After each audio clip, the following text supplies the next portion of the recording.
Praise the Lord. இன்றைக்கு daily dose of divine சேனல்ல 1 பேதுரு 2ஆம் அதிகாரம் மற்றும் யோபு 6ஆம் அதிகாரமும் வாசிக்க கேட்போம். கர்த்தாவே, உம்முடைய வேதத்திலுள்ள அதிசயங்களை பார்க்கும்படிக்கு எங்கள் இருதயத்தின் கண்களை திறந்தருளும் சுவாமி. ஆமேன். 1 பேதுரு 2ஆம் அதிகாரம். இப்படி இருக்க கர்த்தர் தயையுள்ளவர் என்பதை நீங்கள் ருசி பார்த்ததுண்டானால் சகல துர்க்குணத்தையும் சகலவித கபடத்தையும் வஞ்சகங்களையும் பொறாமைகளையும் சகலவித புறங்கூறுதலையும் ஒழித்துவிட்டு நீங்கள் வளரும்படி புதிதாய் பிறந்த குழந்தைகளைப் போல திருவசனமாகிய களங்கமில்லாத ஞான பாலின் மேல் வாஞ்சையாயிருங்கள். மனுஷரால் தள்ளப்பட்டதாயினும் தேவனால் தெரிந்து கொள்ளப்பட்டதும் விலையேற பெற்றதுமாயிருக்கிற ஜீவனுள்ள கல்லாகிய அவரிடத்தில் சேர்ந்தவர்களாகிய நீங்களும் ஜீவனுள்ள கற்களைப் போல ஆவிக்கேற்ற மாளிகையாகவும் இயேசு கிறிஸ்து மூலமாய் தேவனுக்கு பிரியமான ஆவிக்கேற்ற பலிகளை செலுத்தும்படிக்கு பரிசுத்த ஆசாரிய கூட்டமாகவும் கட்டப்பட்டு வருகிறீர்கள். அந்தபடியே இதோ தெரிந்து கொள்ளப்பட்டதும் விலையேற பெற்றதுமாயிருக்கிற மூலைக்கல்லை சீயோனில் வைக்கிறேன். அதின் மேல் விசுவாசமாயிருக்கிறவன் வெட்கப்படுவதில்லை என்று வேதத்திலே சொல்லியிருக்கிறது. ஆகையால் விசுவாசிக்கிற உங்களுக்கு அது விலையேற பெற்றது. கீழ்ப்படியாமல் இருக்கிறவர்களுக்கோ வீட்டை கட்டுகிறவர்களால் தள்ளப்பட்ட பிரதான மூலைக்கல்லாகிய அந்த கல் இடறுதற்கேதுவான கல்லும் விழுதற்கேதுவான கன்மலையும் ஆயிற்று. அவர்கள் திருவசனத்திற்கு கீழ்ப்படியாதவர்களாயிருந்து இடறுகிறார்கள், அதற்கென்றே நியமிக்கப்பட்டவர்களாயும் இருக்கிறார்கள். நீங்களோ உங்களை அந்தகாரத்தினின்று தம்முடைய ஆச்சரியமான ஒளியின் இடத்திற்கு வரவழைத்தவருடைய புண்ணியங்களை அறிவிக்கும்படிக்கு தெரிந்து கொள்ளப்பட்ட சந்ததியாயும் ராஜரிகமான ஆசாரிய கூட்டமாயும் பரிசுத்த ஜாதியாயும் அவருக்கு சொந்தமான ஜனமாயும் இருக்கிறீர்கள். முன்னே நீங்கள் தேவனுடைய ஜனங்களாய் இருக்கவில்லை, இப்பொழுதோ அவருடைய ஜனங்களாய் இருக்கிறீர்கள். முன்னே நீங்கள் இரக்கம் பெறாதவர்களாய் இருந்தீர்கள், இப்பொழுதோ இரக்கம் பெற்றவர்களாய் இருக்கிறீர்கள்.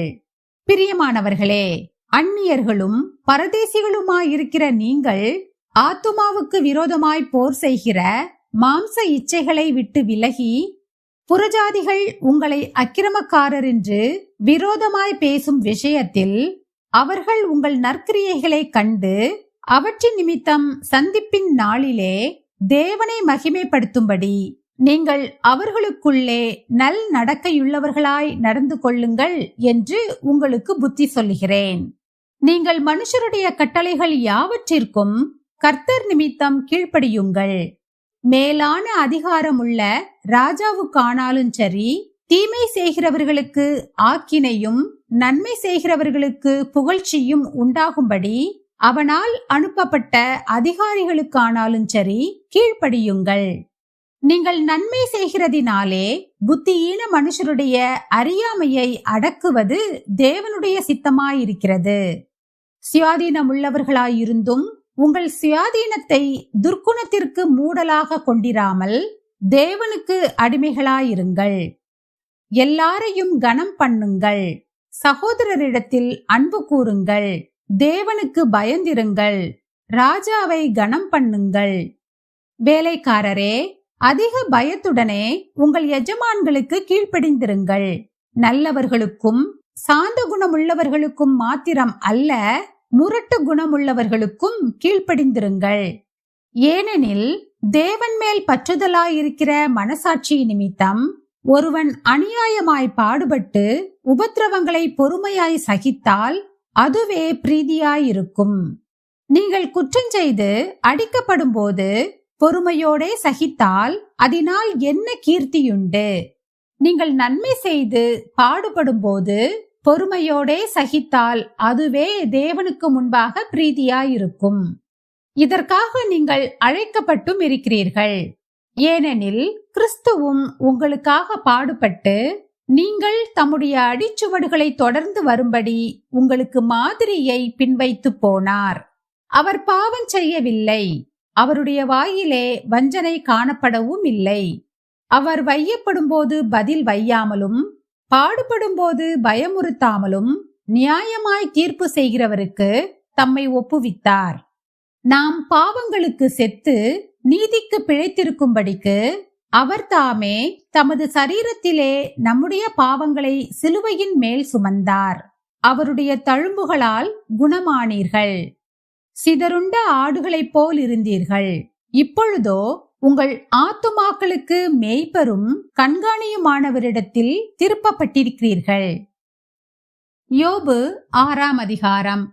யோபு பிரதித்திரமாக, என் சஞ்சலம் நிறுக்கப்பட்டு என் நிர்பந்தம் எல்லாம் தராசிலே வைக்கப்பட்டால் நலமாயிருக்கும். அப்பொழுது அது கடற்கரை மணலை பார்க்கிலும் பாரமாயிருக்கும். ஆகையால் என் துக்கம் சொல்லி முடியாது. சர்வ வல்லவரின் அம்புகள் எனக்குள் தைத்திருக்கிறது. அவைகளின் விஷம் என் உயிரை குடிக்கிறது. தேவனால் உண்டாகும் பயங்கரங்கள் எனக்கு முன்பாக அணியணியாய் நிற்கிறது. புல் இருக்கிற இடத்திலே காட்டு கழுதை கத்துமோ? தனக்கு தீவனம் இருக்கிற இடத்திலே எருது கதறுமோ? ருசியில்லாத பதார்த்தத்தை உப்பில்லாமல் சாப்பிடக்கூடுமோ? முட்டையின் வெள்ளை கருவில் சுவை உண்டோ? உங்கள் வார்த்தைகளை என் ஆத்துமா தொடமாட்டேன் என்கிறது. அவைகள் அரோசிகமான போஜனம் போல் இருக்கிறது.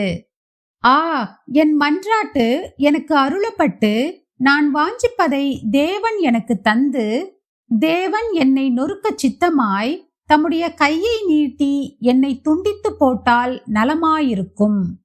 அப்பொழுதாவது எனக்கு ஆறுதல் இருக்குமே. அப்பொழுது என்னை தப்பவிடாத நோவிலே மறத்திருப்பேன். பரிசுத்தருடைய வார்த்தைகளை நான் மறைத்து வைக்கவில்லை. அவர் என்னை தப்பவிடாராக. நான் காத்து கொண்டிருக்க என் பலன் எம்மாத்திரம்? என் ஜீவனை நீடித்திருக்க பண்ண என் முடிவு எப்படிப்பட்டது?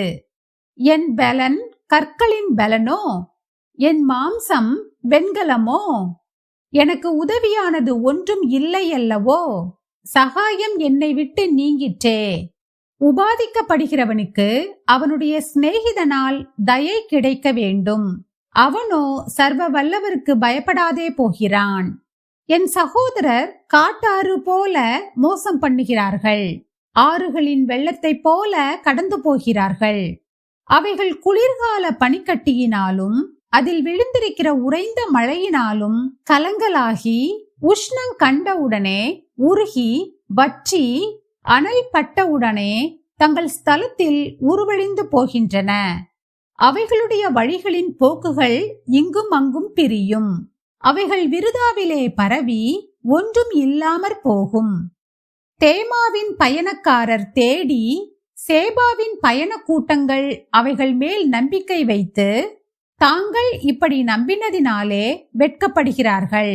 அவ்விடம் மட்டும் வந்து கலங்கி போகிறார்கள்.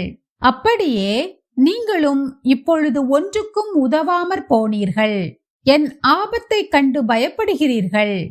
எனக்கு ஏதாகிலும் கொண்டு வாருங்கள் என்றும், உங்கள் ஆஸ்தியிலிருந்து எனக்கு யாதொரு வெகுமானம் கொடுங்கள் என்றும், அல்லது சத்துருவின் கைக்கு என்னை தப்புவியுங்கள், வல்லடிக்காரரின் கைக்கு என்னை நீங்களாக்கி மீட்டு விடுங்கள் என்றும் நான் சொன்னதுண்டோ? எனக்கு உபதேசம் பண்ணுங்கள், நான் மௌனமாயிருப்பேன். நான் எதிலே தவறினேனோ அதை எனக்கு தெரியப்படுத்துங்கள். செம்மையான வார்த்தைகளில் எவ்வளவு வல்லமை உண்டு! உங்கள் கடிந்து கொள்ளுதலினால் காரியம் என்ன? கடிந்து கொள்ள நீங்கள் வார்த்தைகளை யோசித்து நம்பிக்கையற்றவனுடைய வார்த்தைகளை காற்றிலே விட்டுவிடுகிறீர்களோ? இப்படி செய்து திக்கற்றவன் மேல் நீங்கள் விழுந்து உங்கள் சிநேகிதனுக்கு படுகுழியை வெட்டுகிறீர்கள். இப்போதும் உங்களுக்கு சித்தமானால் என்னை நோக்கி பாருங்கள். அப்பொழுது நான் பொய் சொல்லுகிறேனோ என்று உங்களுக்கு பிரத்யட்சமாய் விளங்கும். நீங்கள் திரும்புங்கள், அக்கிரமம் காணப்படாதிருக்கும். திரும்புங்கள், என் நீதி அதிலே விளங்கும். என் நாவிலே அக்கிரமம் உண்டோ? என் வாய் ஆகாதவைகளை பகுத்தறியாதோ? நாம் ஜெபிப்போம். அன்பின் பரலோக பிதாவே, இந்த அருமையான காலை வேளையை தந்ததற்காக உமக்கு நன்றி ஏசப்பா. நாம் பாவங்களுக்கு செத்து நீதிக்கு பிழைத்திருக்கும்படிக்கு அவர் தாமே தமது சரீரத்திலே நம்முடைய பாவங்களை சிலுவையின் மேல் சுமந்தார், அவருடைய தழும்புகளால் குணமானீர்கள் என்று இன்றைக்கு நாங்கள் வாசிக்க கேட்டபடி எங்களுடைய பாவங்களுக்காக நீர் சிலுவையில் மரித்தீரப்பா. உம்முடைய தழும்புகளால் எங்கள் சரீரத்தில் இருக்கிற ஒவ்வொரு சுகவீனத்தையும் பலவீனத்தையும் நீர்தாமே மாற்றி போட்டர்ல வேண்டுமாறு ஜெபிக்கிறேன். இன்றைக்கு என்னோடு ஜெபித்து கொண்டிருக்கிற எல்லாருக்கும் நல்ல சுகம்பலன் ஜீவன் கொடுத்து நீண்ட ஆயுசை கொடுத்துள்ள வேண்டுமாறு ஜெபிக்கிறேன் அப்பா. உம்முடைய பிள்ளைகளாகிய ஒவ்வொருவருடைய கைகளின் பிரயாசங்களையும் நீர் ஆசீர்வதித்து கொடுத்துருங்கப்பா. அவர்களை போக்கிலும் மரத்திலும் நீங்க பாதுகாத்து கொள்ளுங்க. மீதியான நேரம் ஒவ்வொன்றையும் நீங்க பொறுப்படுத்திக் கொள்ளுங்க, வழி நடத்துங்க, ஆசீர்வதிங்க. இயேசு கிறிஸ்து மூலமாக ஜெபம் கேளும் எங்கள் ஜீவனுள்ள நல்ல பிதாவே, ஆமேன். என் ஆத்துமாவே கர்த்தரை ஸ்தோத்திரி, என் முழு உள்ளமே அவருடைய பரிசுத்த நாமத்தை ஸ்தோத்திரி. என் ஆத்துமாவே கர்த்தரை ஸ்தோத்திரி, கர்த்தர் செய்த சகல உபகாரங்களையும் மறவாதே. ஆமேன், ஆமேன். நாம் அடுத்த நாள் வேத வாசிப்பில் சந்திப்போம். God bless you.